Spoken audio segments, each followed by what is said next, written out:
আজকে সমাবেশ ইসলামী আন্দোলন বাংলাদেশে যদিও আয়োজন করেছে, কিন্তু এই সমাবেশ ইসলামী আন্দোলন বাংলাদেশের নয়। এই সমাবেশ গোটা বাংলাদেশের মানুষের সমাবেশ। আমরা এখানে কেন দাঁড়িয়েছি? বক্তাগণ বক্তব্য দিয়েছেন।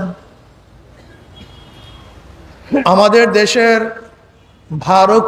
ভারত কর্তৃক নিয়োজিত আওয়ামী সরকার, অবৈধ সরকার কয়েকদিন আগে ভারতে গিয়ে 3টা চুক্তি নবায়ন, নতুনভাবে 7টা চুক্তি করেছেন। যদিও কি চুক্তি করেছেন আমাদের দেশের মিডিয়ার থেকে আমরা জানতে পারি নাই। অবৈধ প্রাইম মিনিস্টার আগে আলোচনা করেন নাই, বরং ভারতের মিডিয়ার থেকে আমরা জানতে পেরেছি যে এই চুক্তি হয়েছে। কিন্তু সেই চুক্তির এখনো বিস্তারিত কিছু আমাদের কাছে পেশ করা হয় নাই। চুক্তির মধ্যে কি আছে আপনারা অনেকেই পড়েছেন, আপনারা দেখেছেন যে চুক্তিগুলির মাধ্যমে বাংলাদেশের স্বার্থ সংশ্লিষ্ট কোনো চুক্তি আছে বলে এদেশের বিজ্ঞজন মনে করেন না। এদেশের বিজ্ঞজন মনে করেন সব কিছুই ভারতের জন্যই করা হয়েছে। ইতিমধ্যে টক শোতে ভারতের দালালেরা এর পক্ষে বিভিন্ন ধরনের যুক্তি উপস্থাপন করতেছেন, করাটাই স্বাভাবিক, করবেনও। আমি যতগুলি টক শো শুনেছি, ভারত কর্তৃক দালালদের সবচেয়ে বড় যুক্তি হলো এই যে ভারত আমাদের বন্ধু, স্বাধীনতার পক্ষে ছিলেন, আমাদেরকে সাহায্য করেছেন। যতগুলি ভারত কর্তৃক দালালদের বক্তব্য শুনেছি, প্রত্যেক দালালদের এই পয়েন্টটা সবচেয়ে জোরালো, যেখানে চুক্তি করেছি ভারত আমাদের বন্ধু। বন্ধু কিসের জন্য? ভারত আমাদের স্বাধীনতা যুদ্ধে সহযোগিতা করেছেন। আমি আজকে আপনাদেরকে একটু অঙ্ক শিখাতে চাই, দেখি অঙ্কের জবাব তোমরা কি দেন। ক খ গ কয়জন ব্যক্তি ভাই? কি কি ভাই? 3 জনের শত্রু। ক খ এর শত্রু, খ গ এর শত্রু। ক আসতেছে নদীতে নৌকায়, খ এবং গ মিলে তাকে হত্যা করেছে। এখন বলেন তো কে কার সাহায্য করেছে? হ্যাঁ, কেউ কাউ সাহায্য করে নাই, এটা মনে রাখতে হবে।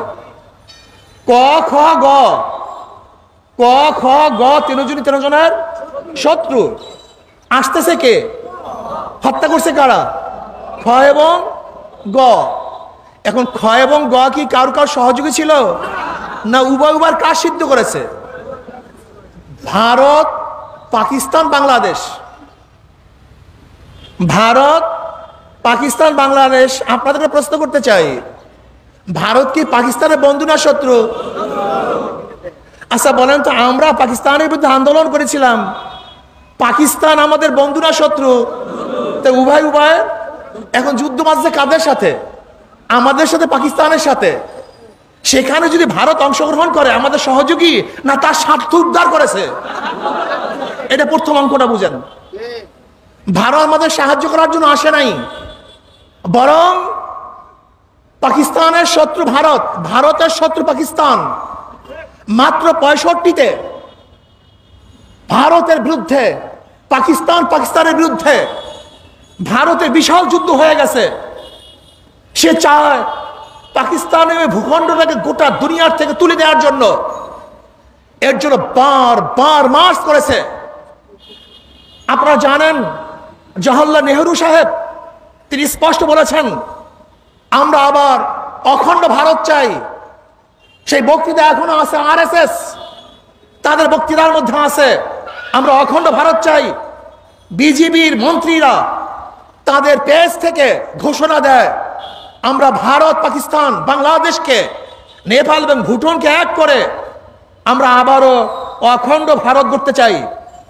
কাজে যেহেতু পাকিস্তানের শত্রু ভারত, ভারতের শত্রু পাকিস্তান, আর কয়েকদিন আগেই আমরা ভারত থেকে আলাদা হয়েছিলাম। মনে রাখতে হবে যে আমরা স্বাধীন হয়েছে পাকিস্তানের থেকে। আমরা কিন্তু 71-এ বাংলাদেশ ভারত থেকে স্বাধীন হয় নাই, বরং 71-এ পাকিস্তান থেকে পাকিস্তান স্বাধীন হয়েছে। পাকিস্তান থেকে পাকিস্তানের মধ্যে যুদ্ধ ছিল, সেই যুদ্ধটা ছিল পূর্ব পাকিস্তান এবং পশ্চিম পাকিস্তান। যেহেতু পূর্ব পাকিস্তান এবং পশ্চিম পাকিস্তানের মধ্যে যুদ্ধ, পূর্ব পাকিস্তান জিতার কারণে সেই পূর্ব পাকিস্তানের নামই হয় বাংলাদেশ। আগে অঙ্ক বুঝতে হবে। কাজে আমি বিশ্বাস করি ভারত আমাদেরকে সাহায্য করে নাই, বরং দুই শত্রু মিলে আর এক শত্রুকে আমরা প্রতিহত করেছি। এবার আসুন, ভারত কি সাহায্য করেছে? 25শে মার্চ রাত্রে যুদ্ধ শুরু, শেখ সাহেব অ্যারেস্ট হলেন, যুদ্ধ শুরু হয়ে গেল। March, April, May, June, July, August, September, October, November, December, 16ই ডিসেম্বর স্বাধীনতা ঘোষণা হলো, চুক্তিপত্র দস্তখত হলো। কিন্তু ভারত তার সৈন্য আমাদের দেশে প্রেরণ করলেন কবে? 3রা ডিসেম্বর। অথচ 8ই ডিসেম্বর আপনারা জানেন যে সমঝোতার জন্য, পাকিস্তান আত্মসমর্পণের জন্য অলরেডি চিঠি লেখা হয়ে গেছে। 14ই ডিসেম্বর চিঠি প্রেরণ করেছে, আর ভারতের সৈন্য আমাদের দেশে ঢুকছে 3রা ডিসেম্বর। তার মানে আমাদেরকে সাহায্য করার জন্য আসে নাই, বরং নাটক করার জন্য এসছে। 16ই ডিসেম্বর তো চুক্তিপত্র স্বাক্ষর হয়ে গেছে, 14ই ডিসেম্বর প্রেরণ করা হয়েছে, 8ই ডিসেম্বর পরিকল্পনা করা হয়েছে। তাই 3রা ডিসেম্বর যদি ভারতের সৈন্য আমাদের দেশে ঢুকে, তাহলে কি সাহায্য করার জন্য আসছে না নাটক করার জন্য আসছে? নাটক করার জন্য আসেন, এটাও ভুল, আসলে লুটপাট করার জন্য আসছে। এবার শোনেন লুটপাটটা কি। ভারতের দালালদেরকে বলবো, ভালো মতো কান খুলো, শোনার চেষ্টা করো, কান খুলো, শোনার চেষ্টা করো। আমাদের দেশের সেনাপ্রধান ছিলেন ওসমানী সাহেব, কর্নেল ওসমানী সাহেব। যদি যুদ্ধ আমরা করি, তাহলে নিয়াজির সাথে অরোরার কেন স্বাক্ষর হবে? আমাদের সাথে নিয়াজির সাথে স্বাক্ষর হবে ওসমানীর, কিন্তু ওসমানীকে সেখানে যেতে দেওয়া হয় নাই কেন? এই প্রশ্ন আজও কেউ করে না, আজও কেউ করে না। আমাদের দেশের বাংলাদেশের তৎকালীন সময় সেনাপ্রধান ছিলেন কর্নেল ওসমানী সাহেব। তেনাকে কেন সেই সমঝোতা অনুষ্ঠানে যোগ দিতে দেওয়া হয় নাই? তিনি যেতে পারেন নাই, স্বাক্ষর করতে পারেন নাই। সেখানে ভারতের পক্ষ থেকে আঞ্চলিক সেনাপ্রধান অরোরার সাথে চুক্তি হয়েছিল। আপনাকে জানেন চুক্তির পরে কি হয়েছিল? তৎকালীন সময় ইংল্যান্ডের গার্ডিয়ান পত্রিকায় ছাপা হয়েছিল যে ভারতের সৈন্যরা আমাদের দেশ থেকে এমন লুটপাট শুরু করেছে, এমনকি বাথরুমের ঝর্ণা, বাথরুমের টেপ, যেহেতু ঢাকার মধ্যে বিদেশে অনেক মাল পাওয়া যেত, এর জন্য তারা টেলিভিশন, রেডিও, শাওয়ার, গাড়ি, সমুদ্রের জাহাজ, রাইফেল, ট্যাঙ্ক, মানুষের ঘর বাড়ি, টাকা পয়সা, এমন কিছু নাই যা লুট করে নেই। গার্ডিয়ান পত্রিকা ছাপা হয়েছিল তৎকালীন সময় 220 কোটি ডলার, 220 কোটি ডলার ভারত লুটপাট করেছিল। যদি ভারত আমাদের বন্ধুই হয়, এত লুটপাট কেন করবেন? এত চুরি কেন করবেন? এত ডাকাতি কেন করবেন? আপনারা দেখেছেন সেই পত্রিকাগুলির রিপোর্ট। এমনকি অরোরা সাহেব যখন বাংলাদেশে আসতেন ওই সময়, তখন আমাদের বাংলাদেশের সেনা প্রধান যেই বাংলুরে থাকতেন, সেখানে তাকে থাকার জায়গা দেওয়া হয়েছিল। শুধু কি তাই, ইতিহাস বলে যে ভারতের সৈন্যরা মিষ্টি দোকানে ঢুকতো, মিষ্টি খেত, পয়সা দিত না, দুর্ব্যবহার করত। চুরি ডাকাতি একটা মর্গ স্বর্গ এই দেশে তারা কায়েম করেছিল। সেই ভারত আমাদের বন্ধ হয় কিভাবে?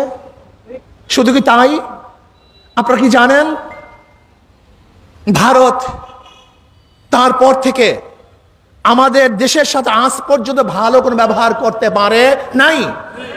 এখন বলতে পারেন ইন্দিরা গান্ধী ভারতের সৈন্য ফিরিয়ে নিয়ে গেছে। আমরা তো আগেই বলেছি যে ভারতের সৈন্য তো আমাদের দেশকে রক্ষা করার জন্য আসে নাই, ডাকাতি করার জন্য আসছে। আমরা ইন্দিরা গান্ধীকে বলেছি ডাকাতকে ফিরিয়ে নিয়ে যাও, বাংলাদেশের জনগণ পাকিস্তানের সৈন্যের বিরুদ্ধে যেরকম লড়াই করেছে আর একবার তোমার সৈন্যের বিরুদ্ধে লড়াই করবে। গান্ধী ভয় পেয়ে তার দেশের সৈন্যকে এ দেশ থেকে প্রতিহত করতে বাধ্য হয়েছে। আজকে ভারত আমাদের সাথে কি শত্রুতা করেছেন তা কি জানেন? এদেশের অনেকেরই জানা নেই। আজকে ভারত আমাদের সীমান্তে হাজার হাজার হাজার হাজার মানুষ হত্যা করেছে। শুধু 2001 থেকে 11 পর্যন্ত 1100-এর উপরে মানুষকে হত্যা করেছে। 1100-এর উপরে মানুষকে হত্যা করেছে। ফেলানিকে কাঁটা তারের মধ্যে গুলি দিয়ে বাঁদরের মতো ঝুলিয়ে রেখেছে। ভারত গঙ্গা নদী সহ 53 নদী 54 নদীর পানির বন্টন আজ পর্যন্ত করে নাই, আজ পর্যন্ত করে নাই। আর আমাদের প্রাইম মিনিস্টার কি বলেছেন, যেরকম ইউরোপ কান্ট্রির মধ্যে বর্ডার নাই, আমাদের বর্ডার থাকবে না। তার মানে হলো এই, উনি অচিরেই এই দেশকে ভারতের সাথে ভারতের কাছে তুলে দিবেন সেই ষড়যন্ত্র করতেছেন। আজকে চুক্তির মধ্যে আমরা কি দেখলাম, এমনকি প্রতিরক্ষা মন্ত্রণালয় শান্তির ব্যাপারেও ভারতের গভীর আগ্রহ। গোটা মিলিটারি ডিপার্টমেন্ট ভারত পরিচালনা করবেন এই চুক্তির মধ্যে, তাও দেখা গেছে। আজকে 820 কিলোমিটার রাস্তা করিডোর আমরা ট্রেন পথে ভারতকে দিয়ে দিয়েছি, বহুত করিডোর দিয়েছি। অথচ নেপালে যাওয়ার জন্য আমাদের মাত্র 22 কিলোমিটার ট্রানজিট রাস্তা ভারত আমাদেরকে দেয়নি। ভুটানে যাওয়ার জন্য মাত্র 35 কিলোমিটার রাস্তা ভারত আজ পর্যন্ত আমাদেরকে দেয়নি। আজকে চুক্তির মধ্যে বলছে নেপাল ভুটান হয়ে আমরা ভারতের সাথে রেল সংযুক্ত করব, অথচ ভুটানে তো কোনো রেল লাইনই নেই। নেপালে সামান্য কিছু রেল লাইন আছে, সেটা পাহাড়ি অঞ্চল, সে রেলই চলে না। তার মানে হলো এই, ও জানে যে নেপালের সাথে কোনোদিন রেল লাইন হবে না। রেল লাইন হবে ভারত টু ভারত, আর করিডোর হবে বাংলাদেশ। সেই চুক্তির মধ্যে স্পষ্ট নাই সেই রেলের মধ্যে কি বহন করবে, অস্ত্র বহন করবে না টাকা বহন করবে না সৈন্য প্রেরণ করবে, স্পষ্ট নাই। আমরা বুঝতে পারি নিশ্চিত ভারত সে ট্রেন লাইনের মাধ্যমে এদেশে সৈন্য প্রেরণ করবে এবং তার অস্ত্র প্রেরণ করবে। এত অবস্থাটা কি হবে জানেন? খাল কেটে কুমার আনার মতো অবস্থা। 7 সিস্টার নিয়ে চীনের সাথে ভারতের বিরোধ। যখনই আমরা ভারতকে করিডোর দিয়েছি, আলটিমেট চীন আমাদের বিরোধী হয়ে যাবে। তার মানে হলো এক পরাশক্তির শত্রুতা আমরা নিজে চুক্তির মাধ্যমে গ্রহণ করেছি। আজকে ভারতের অবস্থা কি জানেন? ওরা শুধু নেয়, আমাদের কিছুই দেয় না। তো চামচারা বলবে ছিটমহলের সমাধান হয়েছে, ওই জায়গায় করিডোরের সমাধান হয়েছে। আরে ভাই, ছিটমহল তো আমাদের ছিল, ভারত অবৈধভাবে দখল করেছে, আমরা সেইটা নিয়ে এসছি। বলতে পারেন পানি চুক্তি, সাগর চুক্তি সমাধান হয়েছে না। ভারতের সাথে সাগরের চুক্তি যৌথ পরামর্শের ভিত্তিতে, আলোচনার ভিত্তিতে সমাধান হয় নাই, বরং আমরা আন্তর্জাতিক কোর্টে কেস করেছি, কেসে আমরা জিতছি। এটা ভারতের সাথে সমাধান হয় নাই। আপনারা বুঝছেন যে ভারত আমাদেরকে সাগরের সীমানা নির্ধারণ করেছে? না, ভারত করে নাই, বরং আমরা আন্তর্জাতিক কোর্টে বিজয় অর্জন করেছি। আজকে ভারতের অবস্থাটা কি? আর শেখ হাসিনার অবস্থাটা কি? ভারত আমাদের দেশের নির্বাচন ব্যবস্থাকে জমাই দিয়েছে, ধ্বংস করে ফেলছে। এদেশের এমন কোনো জায়গা নেই যে জায়গায় ভারতের হস্তক্ষেপ নেই। অথচ আমাদের প্রাইম মিনিস্টারকে কি বক্তব্য দিতে শুনলাম, যে আমি ভারতের সাথে ভিসা ব্যবস্থাকে সহজ করে দিয়েছি। আচ্ছা, ভারত কি আমাদের দেশ না আর একটা দেশ? তা আমাদের দেশের প্রাইম মিনিস্টার অন্য রাষ্ট্রের ভিসাকে সহজ করে কিভাবে? কথাটা বুঝাতে পারিনি। উনি কি বলেছেন? ভারত ভিসাকে সহজ করছে এই কথা বলেন নাই। কি বলেছেন? আমি ভারতের ভিসা সহজ করে দিয়েছি। তার মানে উনি এদেশের প্রাইম মিনিস্টার নয়, উনি হলো ভারত কর্তৃক ভারতের একজন মুখ্যমন্ত্রী। মুখ্যমন্ত্রী আমি বলি নেই, গোটা ভারতের লোক তাকে মুখ্যমন্ত্রী বলে, এমনকি মুখ্যমন্ত্রী বলেই তাকে সম্বোধন করেছে। কিন্তু আমরা লজ্জা পাই, লজ্জিত। ভারতের একজন মুখ্যমন্ত্রীও যদি দিল্লিতে যায়, তার যে শ্রদ্ধা এবং সম্মান, আমাদের দেশের মুখ্যমন্ত্রী ভারত কর্তৃক মুখ্যমন্ত্রী ভারতে গেলে সেই সম্মান শ্রদ্ধাটুকু পায় না। যদি আমাদের দেশে প্রাইম মিনিস্টার ভারতে যেতেন, তাহলে কমপক্ষে সেই দেশের প্রাইম মিনিস্টার তাকে অভ্যর্থনা জানাবার জন্য, রিসিভ করার জন্য আসতেন। কিন্তু ভারতের প্রাইম মিনিস্টার তো দূরের কথা, নাম করা কোনো মন্ত্রীও তাকে রিসিভ করার জন্য এয়ারপোর্টে আসে না। এসে লজ্জার কিছু হতে পারে না। আমরা লজ্জিত। আমি বলবো, যদিও আপনি অবৈধভাবে আমাদের দেশের প্রাইম মিনিস্টার, যদি ভারত আপনাকে সম্মান ইজ্জত না দেয়, আপনি আর কোনোদিন ভারত সফরে যাবেন না। এটা আমার অনুরোধ। এরপর আসুন, আজকে ট্রানজিট নিয়ে কথা হচ্ছে। আসলে ট্রানজিট নয়, করিডোর। ট্রানজিট হলো এক দেশের থেকে আর এক দেশে যাওয়া, এক দেশের উপর থেকে আর এক দেশে রাস্তা বা ট্রেন অথবা প্লেন পথে যাওয়া বা নৌপথে যাওয়ার নাম ট্রানজিট। আর করিডোর হলো এক দেশ আর এক দেশকে ব্যবহার করে তার দেশে যাওয়া, এর নাম হলো করিডোর।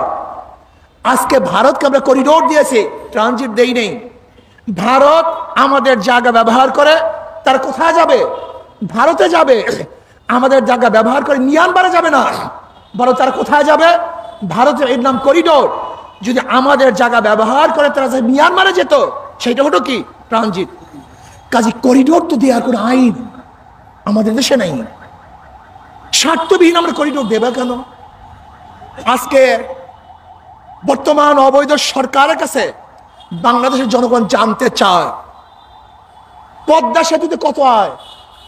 আমরা মুখস্থ করছি, আমরা সবাই জানি এত আয় হয়েছে ঈদের মধ্যে, এত আয় হয়েছে এত দিনের মধ্যে। কিন্তু আমি প্রশ্ন করতে চাই, সেই 2015 থেকে বা 9 থেকে আজ পর্যন্ত আপনি ভারতকে যেই ট্রানজিট অফার করিডোর দিয়েছেন, সেই করিডোরের থেকে কত আয় করেছেন সেটা বাংলাদেশ জনগণ জানতে চায়। কত টাকা আয় করেছেন আমাদের জানার অধিকার আছে কি নেই? যদি পদ্মা সেতুর আয় সম্পর্কে আমরা জানতে পারি, তাই ভারতকে যে রাস্তা দিয়েছি সেই রাস্তার আয় সম্পর্কে আমরা জানতে পারবো না? অবশ্যই আমরা জানতে চাই। আপনারা কি জানেন, আজকে বাংলাদেশ সরকার নয়, এই ভারত কর্তৃক সরকার আমাদের দেশের চিকিৎসা ব্যবস্থাকে পুরোপুরি ধ্বংস করে দিয়েছে।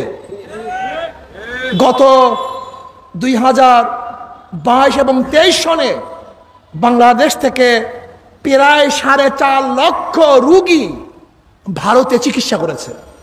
4.5 লক্ষ। আমাকে বলুন তো, প্রায় 4.5 লক্ষ রোগী যদি ভারতের চিকিৎসা নেয়, তাহলে কত অর্থ আমরা তাদেরকে দিয়ে এসছি।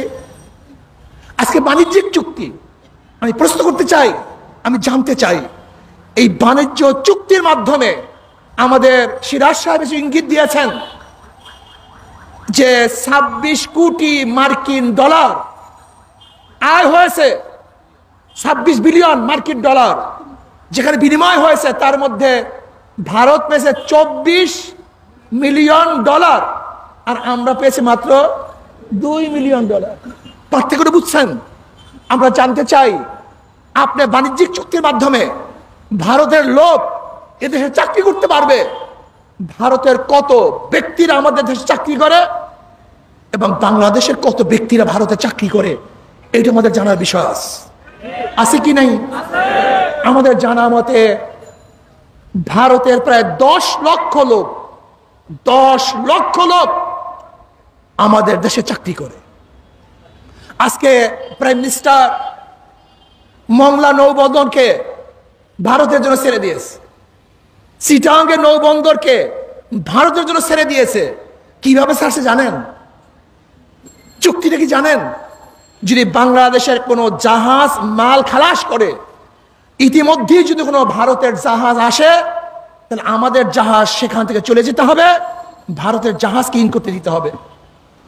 আজকে নেপাল থেকে বিদ্যুৎ আনার জন্য চুক্তি হয়েছে মাত্র 20 মেগাওয়াট, অথচ ভারত আমাদের থেকে হাজার হাজার মেগাওয়াটের চুক্তি করেছে। মাত্র নেপাল থেকে ভারত হয়ে এখন পর্যন্ত কিন্তু আমরা বিদ্যুৎ আনতে পারি নাই। প্রয়োজন আছে কিনা জানি না, কিন্তু ভারত আমাদেরকে হাজার হাজার মেগাওয়াট বিদ্যুৎ অলরেডি দিয়ে দিয়েছে এবং বিদ্যুৎ খাতে প্রায় 80,000 কোটি টাকা ঋণ।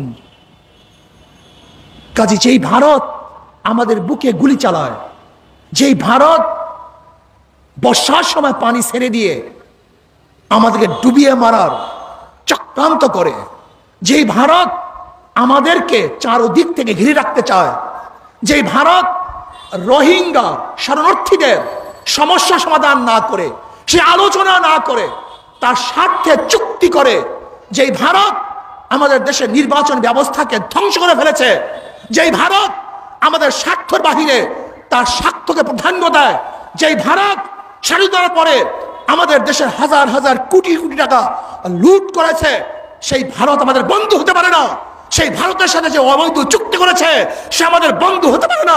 বাংলাদেশের জনগণ এই চুক্তি মানতে পারে না, মানবে না ইনশাআল্লাহ। এই চুক্তি এই দেশকে সেই সিকিমের মতো বিক্রি করার চুক্তি। আপনাকে জানেন, সিকিম একসময় ভারতের বাহিরের এক কান্ট্রি ছিল, স্বাধীন একটা রাষ্ট্র ছিল, কিন্তু লেনদুব দর্জির সাথে হাতাহাত করে ভারত সেই দেশকে গ্রাস করে ফেলেছে। লেনদুব দর্জি নিজেই বলতেন, যখন আমি স্বাধীন রাষ্ট্রের প্রধান ছিলাম তখন আমাকে ভারতের প্রাইম মিনিস্টার অভ্যর্থনা জানাবার জন্য লাল গালিচা এয়ারপোর্টে বিছাইয়ে দিতেন, অথচ আমি যখন দেশকে তাদের হাতে তুলে দিয়েছিলাম, এরপরে ভারতের একজন ঊর্ধ্বতন কর্মকর্তার সাথেও মাসকে মাস বসেও আর কথা বলার সুযোগ পাইনি। এর নাম ভারত। ভারত নিজের স্বার্থ বুঝে, অন্যের স্বার্থ বুঝে না। আমরা পাশের কান্ট্রির সাথে ভালো ব্যবহার করতে চাই, সুসম্পর্ক রাখতে চাই, লেকিন আমি আমাদের অবৈধ সরকারকে বলবো, যখনই কথা আসে তখন আপনি ইউরোপের তুলনা দেন, কিন্তু আমি বলবো ভারতের সাথে তো ইউরোপের কোনো সীমানা নাই। ভারতের সাথে সীমানা আছে পাকিস্তানের, ভারতের সাথে সীমানা আছে চীনের, ভারতের সাথে সীমানা আছে আফগানের। আপনি তাদের তুলনা দেন, সেই চীনের সাথে ভারতের সম্পর্কটা কি, ভারতের সাথে পাকিস্তানের সম্পর্কটা কি? আপনি আমাদের দেশের সীমানা তুলে দেওয়ার, বর্ডার তুলে দেওয়ার বক্তব্য দেন। আপনি এই কেন বলেন না যে ভারতের সাথে চীনেরও কোনো সীমানা থাকবে না, ভারতের সাথে পাকিস্তানের কোনো সীমানা থাকবে না? এই বক্তব্য আপনি দেন। যদি এই বক্তব্য আপনি দেন, পরের দিন আপনার গদিও থাকবে না। যেহেতু আমাদের দেশের মানুষগুলি লোভী, আমাদের দেশের মানুষগুলি জ্ঞান পাপী, আমাদের দেশের মানুষগুলি জাহেল, আমাদের দেশের মানুষগুলির হুঁশ কম, যা অধিকাংশ। এর জন্য আপনি যা বলেন তাই তারা শুনে। কিন্তু অন্য দেশের মানুষগুলি এত জাহেল নয়, এত অদূরদর্শী নয়, এত লোভী নয়। আজকে আপনি ভারতকে সবকিছু দিয়ে দিবেন আর বাংলাদেশের জনগণ তা তাকিয়ে থেকে দেখবে, এটা আমরা কোনোদিন সহ্য করতে পারি না। এবার বাংলাদেশের কথা বলি। কয়েকদিন আগে প্রাইম মিনিস্টার নির্লজ্জভাবে ঘোষণা দিয়েছেন, আমি দুর্নীতির বিরুদ্ধে জিরো টলারেন্স ঘোষণা করব। কত নির্লজ্জ! আমি বলবো এই র্যাবের প্রধান বেনজিরকে কে বানিয়েছে? কথা বলেন। বেনজির এক সময় র্যাবের প্রধান ছিল না? এই র্যাবের প্রধান কে বানিয়েছে? শেখ হাসিনা। বেনজির এক সময় আইজি ছিল না, পুলিশের প্রধান ছিল না? এই পুলিশের প্রধান কে বানিয়েছে? আচ্ছা বলেন তো, গোটা বাংলাদেশের জন্ম হওয়ার পরে কোন আইজি চলে যাওয়ার পরে পুলিশের নিরাপত্তা পেয়েছে এরকম একটা ঘটনা আছে? একটা, বেনজির। সে চাকরি থেকে অবসর পাওয়ার পরেও সে পুলিশ প্রোটেকশন পেয়েছে। আপনি কি জানেন বেনজির চাকরিচ্যুত হওয়ার পরেও পুলিশ প্রোটেকশন কেন পেয়েছিল? র্যাবের সময়, র্যাবের প্রধান থাকাকালীন অবৈধভাবে শেখ হাসিনাকে এই বেনজির ক্ষমতায় নিয়ে এসছে। আমার আইজি থাকাকালীন অবৈধভাবে বেনজিরকে ক্ষমতা শেখ হাসিনাই নিয়ে আসছে। যে শেখ হাসিনা বেনজিরকে এই পর্যন্ত নিয়ে আসছে, আবার বেনজিরও শেখ হাসিনাকে ওই পর্যন্ত নিয়ে আসছে। সেই বেনজির যদি দুর্নীতি করে, আমি বলবো বেনজির দুর্নীতি করে নেই, যদি বেনজির দুর্নীতি করে তাই দুর্নীতির গডফাদার হলো শেখ হাসিনা। আজকে আসাদ সাহেব, তিনি ডিএমপির কমিশনার ছিলেন, তার খতিয়ান কিছুটা বের হয়েছে। এরপরে আপনারা দেখেছেন যে এনআই মতিউর রহমান সাহেব, তার অবস্থা কি দেখেছেন? আমি মনে করি মতিউর রহমান, আসাদ সাহেব, বেনজির সাহেব এগুলি কিচ্ছু না, এইগুলি কিচ্ছু না। বাংলাদেশের সরকারি এমন কোন অফিস নাই যে অফিসের মধ্যে দুর্নীতি চলে না, এমন কোন জায়গা নাই যে জায়গার মধ্যে দুর্নীতি চলে না। আপনি যাবেন ম্যাজিস্ট্রেট কোর্টে, এই 2 দিন আগের কথা বলি, আমাদের চরমনায়ের কয়েকজন আসামি তারা হাজিরা দিয়েছে, তাদেরকে জামিন দেওয়া, তারা হাজিরা দেওয়া, কিন্তু কোর্ট থেকে নথি গায়েব, হাজিরা দেখানো হয় নাই, আবার তাদেরকে ওয়ারেন্ট করেছে, আবার রাত থেকে পুলিশ তাদেরকে অ্যারেস্ট করেছে। কোর্টের থেকে নথি গায়েব হয় কিভাবে আমাকে বলুন তো? এই 2 দিন আগের ঘটনা বলতেছি। আপনি যাবেন, এমন কোন অফিস নাই, কোন অফিসে যাবেন, ভূমি মন্ত্রণালয়, ভূমি অফিসে যান, আপনি যাবেন কোথায়? কোন অফিসের কথা বলেন? পুলিশের কাছে যাবেন, র্যাবের কাছে যাবেন, আপনি যাবেন ম্যাজিস্ট্রেটের কাছে, যাইবেন আইন বিভাগের মধ্যে, যাইবেন আপনি চিকিৎসা খাতের মধ্যে। বাংলাদেশের এমন কোন ডিপার্টমেন্ট নাই যে ডিপার্টমেন্ট দুর্নীতিগ্রস্ত নয়। সমস্ত ডিপার্টমেন্টগুলি দুর্নীতিগ্রস্ত হয়ে গেছে, সব ধ্বংস হয়ে গেছে। এর কারণ কি জানেন? এর কারণ কি জানেন? বর্তমান সরকার যদি অবৈধ, অবৈধ মানুষ অবৈধের বিরোধিতা করতে পারে না, চোর চোরের বিচার করতে পারে না, ডাকাত ডাকাতের বিচার করতে পারে না, মদ পানকারীর বিচার করতে পারে না, যে লুটেরার বিচার করতে পারে না, খুনির বিচার করতে পারে না, অপরাধীর বিচার করতে পারে না। যেহেতু আওয়ামী লীগ সরকার সবচেয়ে বড় অপরাধী, সে কোনো অপরাধের বিচার করতে পারবে না, করতে পারে না, পারবে না। সে ধর্ষণের বিরুদ্ধে 0 টলারেন্স ঘোষণা করেছে, ধর্ষণ বাড়ছে না কমছে। সে মাদকের বিরুদ্ধে 0 টলারেন্স ঘোষণা করেছে, মাদক বাড়ছে না কমছে। সে দুর্নীতির বিরুদ্ধে 0 টলারেন্স ঘোষণা করেছে, দুর্নীতি বাড়তেছে, কোন অবস্থাতেই বন্ধ হওয়ার মতো নয়। এমন কোন মন্ত্রী নাই, অধিকাংশ মন্ত্রী, অধিকাংশ এমপি, এমনকি ছাত্রলীগের একজন জেলা সভাপতিও 2000 কোটি টাকা আমাদের দেশ থেকে বিদেশে পাচার করেছে। দেশের অবস্থা জানেন? পাবলিক দেশের অবস্থা জানেন? আজকে ব্যাংকের অবস্থা জানেন? রিজার্ভের অবস্থা জানেন? রিজার্ভ খালির পথে, আমদানি বন্ধ হয়ে যাবে, অথচ 7 লক্ষ কোটি টাকা আমাদের বাজেট। কোথায় পাবেন টাকা আপনি? হ্যাঁ পাবেন, অবশ্যই পাবেন, পাবেন না তা অবশ্যই পাবেন। এখানে যারা আছেন না বলির পাঠা, এই জনগণ, এই যে বলির পাঠা আপনারা আছেন না, ট্যাক্স দাও, ভ্যাট দাও, খাজনা দাও, তুমি ব্যবসা করবে 1 টাকা, ট্যাক্স দেবা 10 টাকা, তোমার যা থাকবে অথবা নাই থাকবে আমাকে দিয়ে দাও। বিদ্যুৎ বিলের অবস্থা কি? গ্যাস বিলের অবস্থাটা কি? তরকারির অবস্থা কি? ডালের অবস্থাটা কি? ভাতের অবস্থাটা কি? অথচ আমাদের সংবিধান বলেছে শিক্ষা, চিকিৎসা, অন্ন, বস্ত্র, বাসস্থানের গ্যারান্টি দিতে হবে, এটা সংবিধান বলেছে। এই 5টা মৌলিক অধিকার বাস্তবায়ন করতে হবে, এটা কে বলছে? আমাদের সংবিধান। যদি আমাদের সংবিধান বলে মৌলিক অধিকার চিকিৎসা শিক্ষা, সেখানে আপনি চিকিৎসার জন্য বিদেশে পাঠাবেন, তাহলে আপনি সংবিধান লঙ্ঘন করেছেন, সংবিধান লঙ্ঘন করেছেন। আজকে দেশটা চুরি আর চুরি, ডাকাতি আর ডাকাতি, সব ধ্বংস হয়ে যাচ্ছে। কাজে আসুন, চোর মুক্ত দেশ করব, ডাকাত মুক্ত দেশ করব, সন্ত্রাস মুক্ত দেশ করব। এবং ভারতের দখলদের বিরুদ্ধে এই দেশকে কঠিনভাবে রক্ষা করার জন্য ঐক্যের বিকল্প নেই। কে আওয়ামী লীগ, কে বিএনপি, কে জাতীয় পার্টি, কে জাসদ, কে বাসদ ইসলামী আন্দোলন করেন, কে অপছন্দ করেন, আমার জানার বিষয় নয়। দেশ নিয়ে খেলা শুরু হয়েছে। এখানে যে পাবলিকরা আছেন, কানাডায় কাউর বেগম পাড়া নেই, আমেরিকায় কাউর বাড়ি নেই। এখানে আপনাকে থাকতে হবে, এখানেই বসবাস করতে হবে। কিন্তু ডাকাতরা কানাডায় বাড়ি করেছে, আমেরিকায় বাড়ি করেছে, লন্ডন বাড়ি করেছে, ওরা ডাকাতি করেছে, চুরি করেছে। ওদের জিভে টেনে সিল ফেলতে হবে। আমাদের দেশের সম্পদ আমাদের দেশে ফিরিয়ে আনতে হবে। এই জব শেখ হাসিনাকে দিতে হবে। এত টাকা চুরি করলো কিভাবে? কাজে দেশকে রক্ষা করার জন্য সব ঐক্যবদ্ধভাবে আন্দোলন করব।